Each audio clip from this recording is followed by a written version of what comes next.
series is so good, we want to make sure you guys saw that twice so that you know you need to be here, okay? It's a really good series. I saw who's going to preach. I'm excited about it. So we're going to hear from a lot of different speakers, a lot of different testimonies about how God has moved in their life. And so you do not want to miss our next series, the This Is My Story, because honestly, story is one of the greatest ways that we can hear about how God has moved in our lives. And so you do not want to miss out on that. But before we get to do that, we have to wrap up our series on Job. It was a 5-week series, and this is going to be the final one. I get to wrap up this awesome book, and welcome to All In Sunday. I'm so glad that we are all here. As Pastor Andy said, my name is Taylor Mabry. I'm the youth pastor here at the Valley Church, and I got the blessing of being able to preach on All In Sunday. I absolutely love All In Sunday because I love all the generations in here. It is just one of my favorite things. So we're going to try good morning again, but this is what I want to do. Raise your hand if you are younger than 11. If you are 11 or younger, raise your hand real high. I got to see it. I got to know that you're here. Okay. I'm going to count down, and when I hit 1, you got to say good morning as loud as you can, okay? 3, 2, 1. Nice. Good job. All right. So, they know what's coming up next. Teenagers. If you are around 12 to 18, about that age. If you are about 12 to 18, raise your hand. I want to know that you're in here. Okay, you're in here. Nice job. Nice job. Way to represent. All right. Can you say good morning? Go. Y'all, you want me to count down? Y'all about to be in trouble next week. Okay, all right. 3, 2, 1. Good morning! That's a little bit better. They knew that. All right, so if you are, okay, I got a couple boos for this in first service, but I have to make the cutoff somewhere. I'm so sorry. I'm going to put young adult range as 19 to 30. See, that's where I got a couple were like, ugh. All right, if you are about 19 to 30, raise your hand in here. All right. Okay, I'll count down for you too, okay? 3, 2, 1. Thank you. You guys represented much better than first service, all right? All right, if you are above 30, this is where you guys have almost an unfair advantage, but time to represent, all right? If you are above the age of 30, you're going to say good morning. 3, 2, 1. Good morning. Yeah, you guys definitely, I almost broke it down, but no, you guys had the advantage on that one. Well, I did that because I want you to see how many different generations we have in here, and that is awesome. That is absolutely beautiful. I love it. Parents, do not worry if your kid is whispering or crinkling the paper or coloring or kind of like giggling with their friend a little bit. It's all right. All right? Doesn't stress me out. It's going to be okay. Don't worry about it. That is actually, I think, the most beautiful thing in the world is the fact that we have kids in here, and they are learning about God. And so we're going to enjoy the sermon. So as I said before, we're going to dive into the final sermon in our series on basically suffering. And we've been talking about suffering for the past 4 weeks, okay? And as we talked about it, if you missed those, I highly encourage that you go back and you listen to them or you watch them as well. We broke down suffering, we broke down how God can use it for good and how God is, powerful through it and how it is not how to also aid friends while they are in suffering. I love the book of Job. The book of Job is amazing to me. I had to write a paper on it in college. It was about 20 pages just on the dialogue between the friends. Now, that was a form of suffering, okay? That was late nights in the library, okay? So I, at first, did not understand the book of Job. To me, the book of Job was a story about a sad man who just had a series of unfortunate events happen to him. That's what I thought it was, which is not completely wrong, but there is so much more to the book of Job. The book of Job is actually layered and beautiful, like many, many books in the Bible, and it shows us more and helps us understand more about our world, about God, and about who we are as individuals. And so that's really what I want to look at today, is the fact that in suffering, we can have in my opinion, and based on the book of Job, we can have peace and hope. And that's really the question that we're going to address today is, can we have peace and hope through suffering? And I want to clarify this before we really dive in. Today is not about others. Today is about you. Today is about your story. Today is about you and God, because I think that a lot of times we can compare our stories with others. We can go, well, I had it worse than so-and-so. Oh, well, they don't understand because they haven't ever suffered. Or we're on the other side, we're like, I haven't had a lot maybe happen to me in life yet.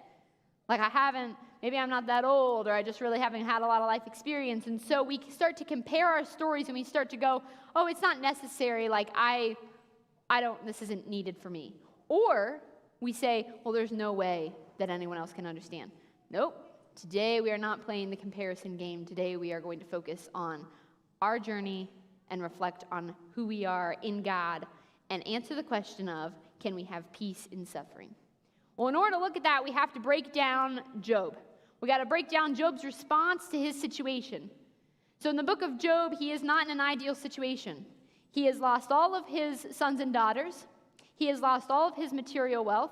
And now he has physical ailment as well. And he is basically experiencing the very real and painful feeling of being human. He's lost everything. He's isolated.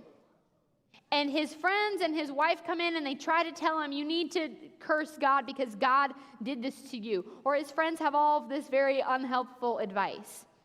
But Job, in the very beginning, Job has this great attitude. In Job 2:10, he says to his wife, shall we accept good from God but not trouble? In Job 13:15, he says, though he slay me, yet I will hope in him. I will surely defend my ways to his face. And it's all summarized in basically Job 27, which is, as long as I have life within me, the breath of God in my nostrils, my lips will not say anything wicked, my tongue will not utter lies. He starts out really hopeful. He's very excited. I wouldn't exactly say excited, that's the wrong word. He's very hopeful in his situation where though everything is dark, he holds hope in God, which is the opposite of how many of us respond. Because oftentimes we respond by something goes wrong, we're in pain, we're hurting, and our immediate reaction is to blame someone. Our immediate reaction is, what can I do to blame either someone around me, blame myself, or blame God?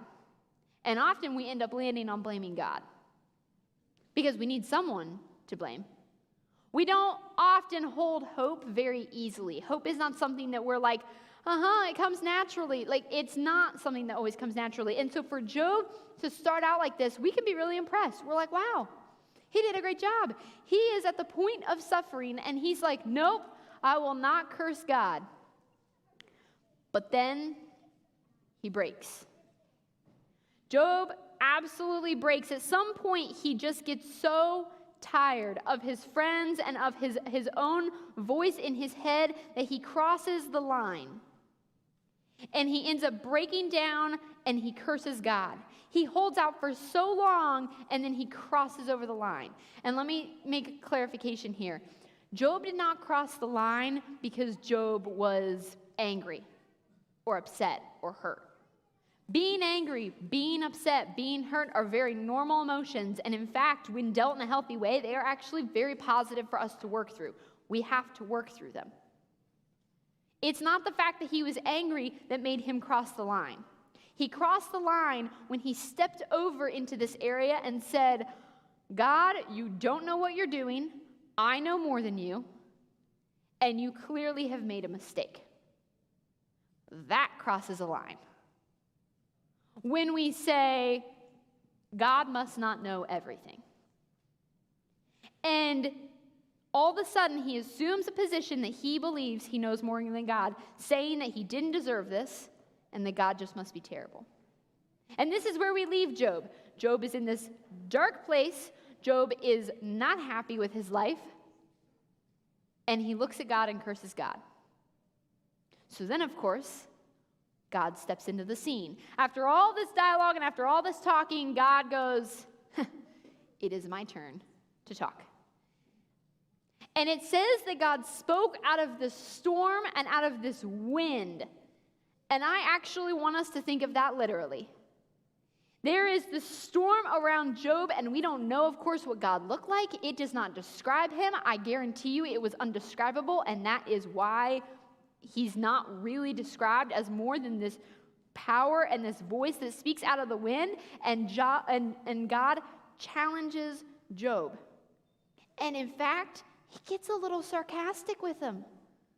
God can be sarcastic. It's very funny.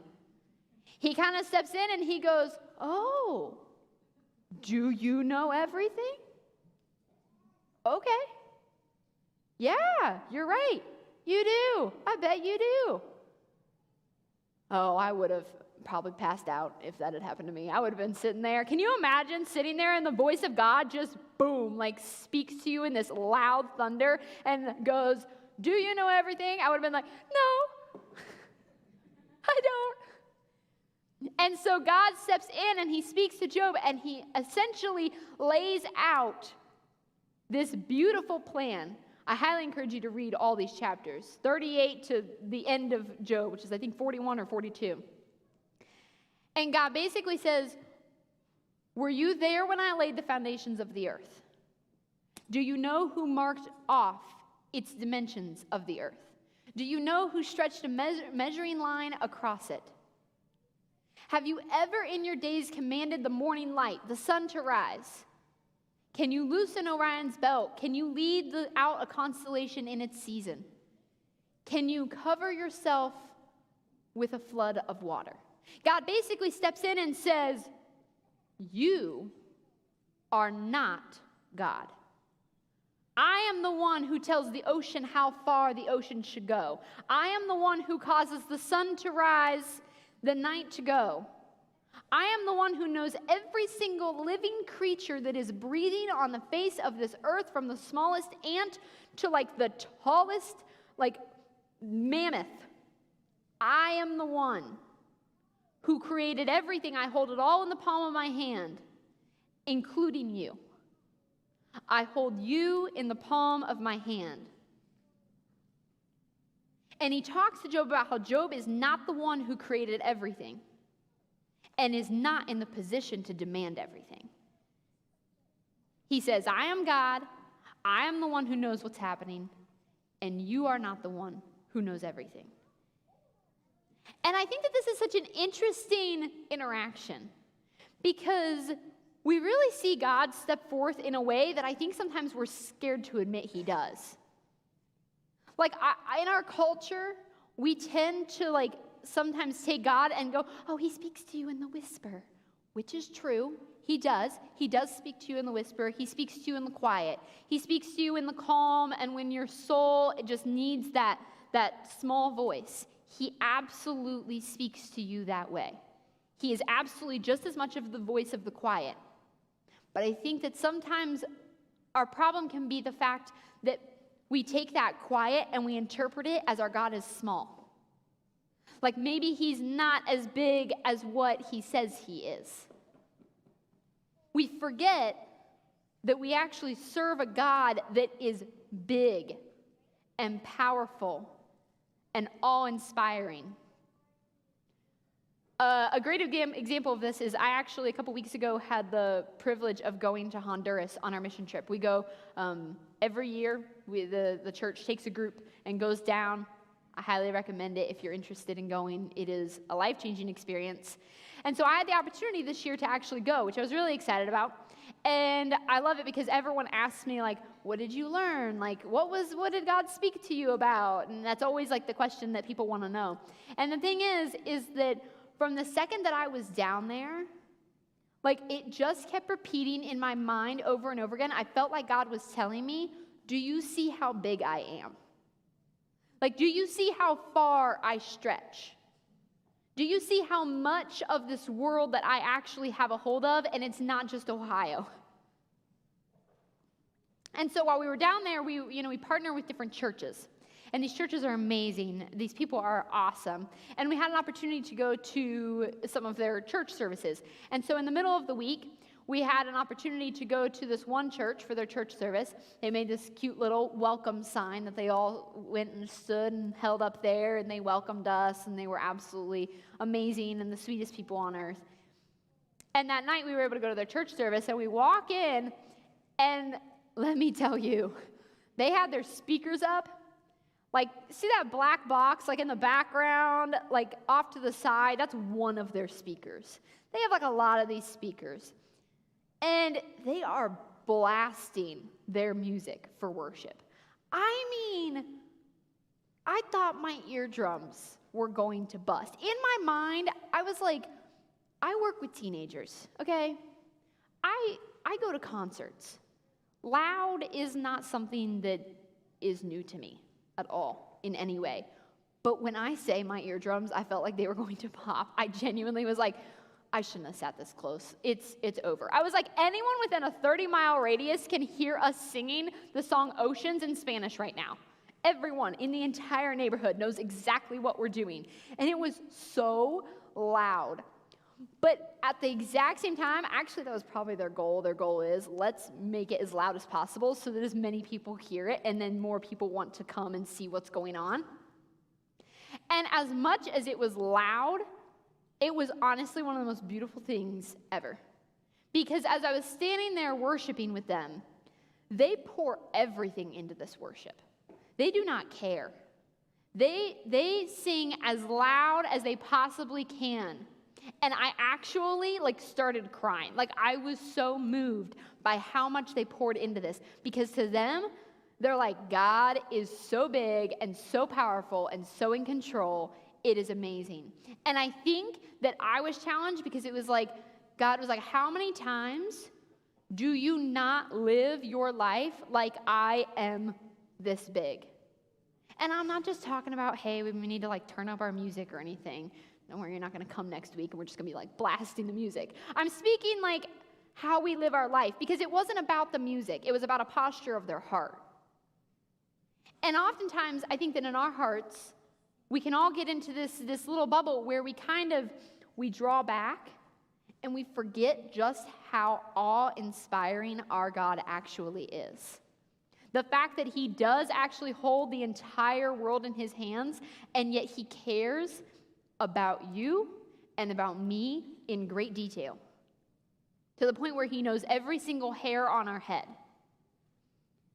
And when God spoke to Job, he leaves Job feeling humbled, and actually Job's only response was he puts his hand over his mouth and he goes, I did not know what I was speaking of or who I was speaking to. And he has this moment of humility, but I wouldn't say that it is true, the bad kind of fear. I would say it's awe and humility. That he looks at God and he goes, you are awe-inspiring, and you know way more than I do. And the story ends with Job actually at peace and with joy in his heart. And so this is where we are. This is the story of Job. Job suffers. God speaks to Job. But what on earth does this have to do with the question of, can you and I go through suffering and have hope and peace? And the answer is yes. That's the short answer. The answer is absolutely yes, and Job teaches us this. Because in the book of Job, the whole time he is looking for peace, hope, and comfort in his suffering. But he does not find it in his friends. And he does not find it in himself. The only time that he finally reaches peace and comfort is after God has spoken. That is when he finds peace and comfort. And I absolutely love this because it shows us how much we really, really need God, because we cannot do it ourselves. One of my favorite songs is called Questions, and it's a song by an artist named Tori Kelly. And it's a beautiful song because she kind of depicts all of these negative things that happen in the world. She talks about war, she talks about famine and loss and hunger and pain. And she never gives an answer, but she ends the song with only saying this. She just says, so now I must be silent, your voice is in the winds, the hands that made the heavens will heal the storm within. I have so many questions, I don't know where to begin, but since you were there at the beginning, you already know the end. And it's those last two lines that since you were here at the very beginning, you obviously already know the end.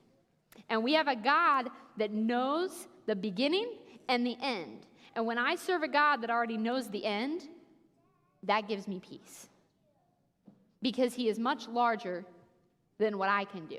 And I think that it's very interesting to look at God in suffering and actually see him for who he is, which is ever-present, all-powerful, and in control. And many times when we're in suffering, we're confused, okay? Because it throws off our life. We're in confusion, we're in pain, we're not really always balanced in our life. And we kind of feel like we're standing on a beach ball with one foot, teetering back and forth, and in any minute someone's just going to kick the beach ball and it's just everything's going to go tumbling down. That's kind of how it can feel. But the thing is that we do not serve a God that is weak and limited. The whole point of Job is to show us actually how powerful God is. And this actually brings us hope in suffering because God is big enough to handle our suffering. He's big enough. There is nothing that you and I can go through that he is not big enough for. Even when we feel like it's overwhelming, even when we feel like it's just not enough. He is not afraid of your pain. He is not afraid of your burdens. He is not afraid of what you will go through or what you have gone through. And Job finds peace after God speaks because he realizes who God is and he humbly goes, I am not going to know the answers, but you hold them. So I'm going to trust the person who does have the answers. And ultimately, it is not within ourselves that we find true peace and hope. It is within God. And what's funny is God will always give you the answers when you look. In the name of honesty, I was writing this sermon, and I got to this point right here where I had kind of written that, and I was like, okay, but where are we going from here? I feel like it's missing something real quick. And when I write sermons, I'll go to a coffee shop, I'll put in my headphones, and I'll kind of just focus. And I was writing the sermon, and all of a sudden on my playlist, it popped up this song about a psalm. It was Psalm 46. And I was listening to it, and I was like, that is exactly what I need. And so I flipped to Psalm 46 real quick, and it is absolutely beautiful. I highly recommend reading all of Psalm 46. I'm not going to read the whole thing, but I want to call out specifically Psalm 46, verses 1 through 7. It says, God is our refuge and strength, and ever-present help in trouble. Therefore we will not fear, though the earth give way and the mountains fall into the heart of the sea, though its waters roar and foam and the mountains quake with their surging.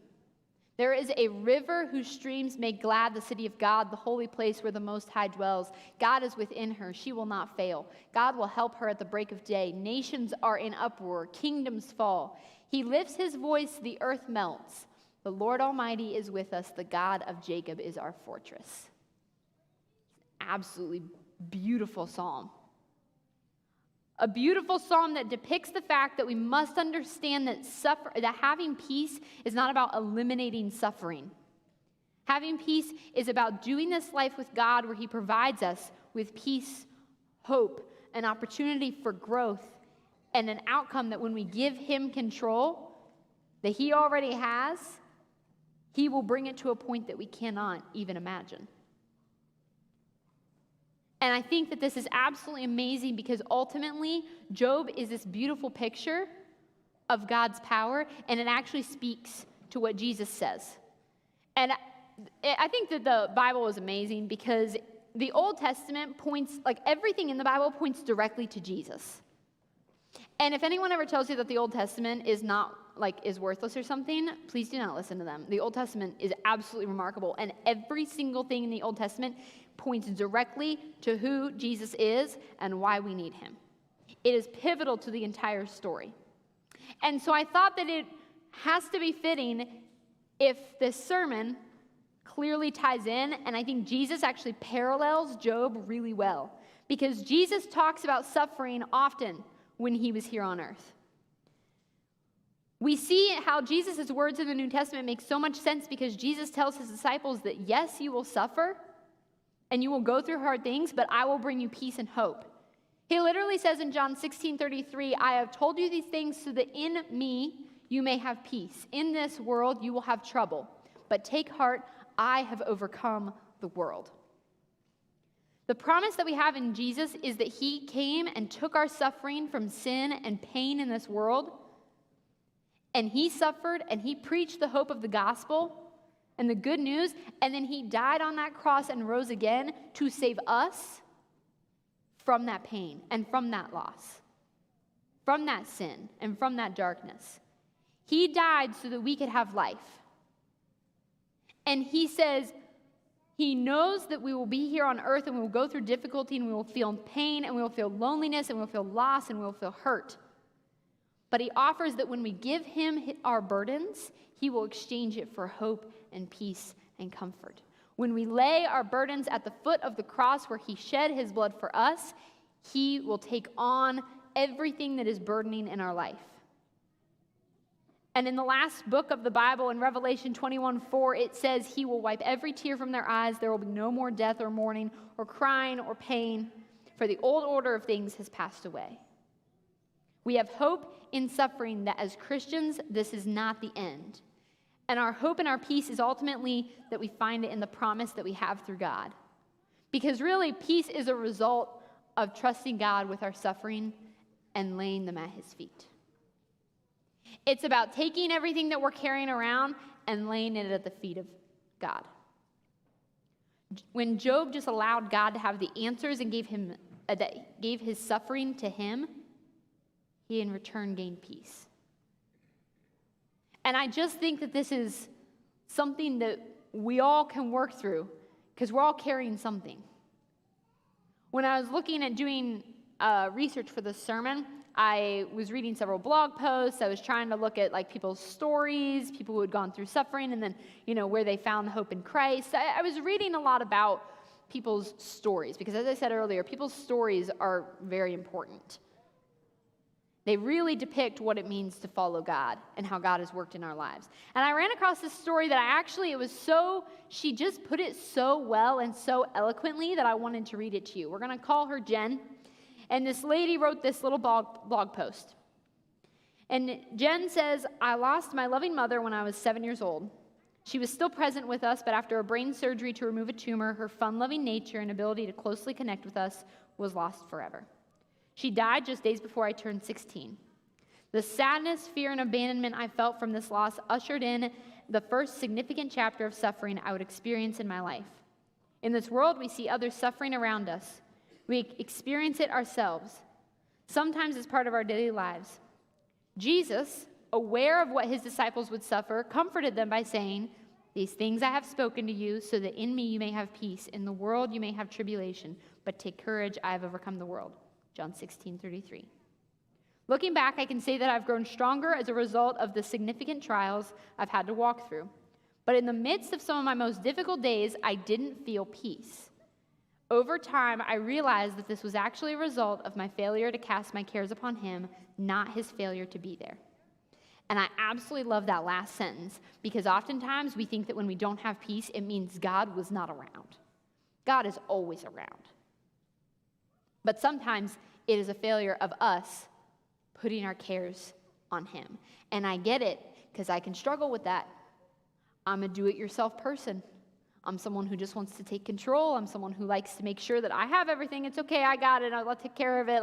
I'm someone who's going to make sure that I have everything under control to the best of my ability. So when I hear my God tell me, Taylor, you need to give it to me, I'm like, I got it. That's been a struggle in my life. That's something that I have to work through. And especially when it comes to something as sensitive as suffering, when we're in pain and we're in hurt and we're in loss, it is hard to give over control. And many of us walk around holding these burdens, and it is so heavy. And we all have the same challenge and opportunity when it comes to suffering, because the thing is that suffering will happen in this life no matter what, but how we choose to respond to it distinguishes us from the rest of the world. Because our real challenge is, what do you and I need to trust God with? What is something that makes you afraid? What is something you're going through that you are afraid to trust God with? What suffering are you and I holding on to that we need to lay at his feet? And if maybe you don't have anything, one day in the future, we have to already put the posture of our heart as being ready to lay that at the foot of the cross. It may not be happening now, but one day it will happen, and we will be faced with a choice, and how we respond will distinguish us from the rest of the world. But what we need to know is that God is always present, because I tell you what, a lot of times people look at suffering and then go, if there's suffering, then there must be no God. But I would strongly argue with the fact that because there is suffering, thank goodness there is a God who cares more about us to the point where he sent his son to die on the cross for you and I. He cares so much about you and I, even though he holds everything in control, that he sacrificed himself so that we could have hope and comfort and peace for the future. That's a God that I want to follow. That's a God that gives me hope. And all of it ultimately ties to Jesus. And it's awesome because Job is actually a beautiful example of how much we need Jesus. That's Job. Job is this beautiful example of why Jesus steps into our life. Because in this world, suffering is something that we cannot escape. We go through trials, we go through tribulations. Life's hard. But the hope that Jesus provides is that in the end, it brings us to our knees, and it is something that we cannot comprehend because we are overwhelmed with peace. And some of you today may even be sitting here, or maybe you're listening later online, and you realize that you currently feel a lot like Job. You're hopeless, you're hurt, and you are not in a good place. And I'm here to tell you that there is nothing that you are going through that God does not know and see and want you to lay at his feet and say, I've been here the whole time. I'm not scared of your suffering. I'm not scared of your life. I'm not scared of you. But I can give you my hope and my peace. And today, I actually wanted to end, this is a good news message. And I wanted to end, because of that, with communion.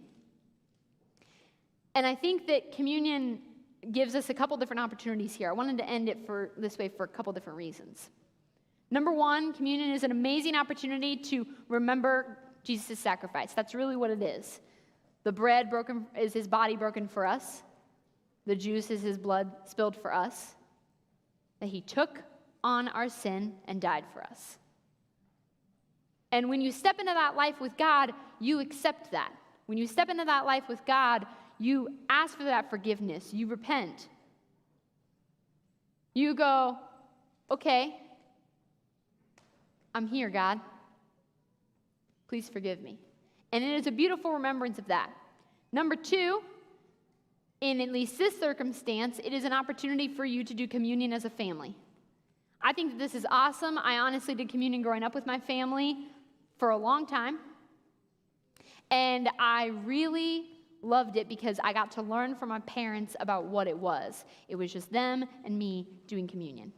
And so I highly encourage you parents to go ahead and do this with your kids and explain to them what it is.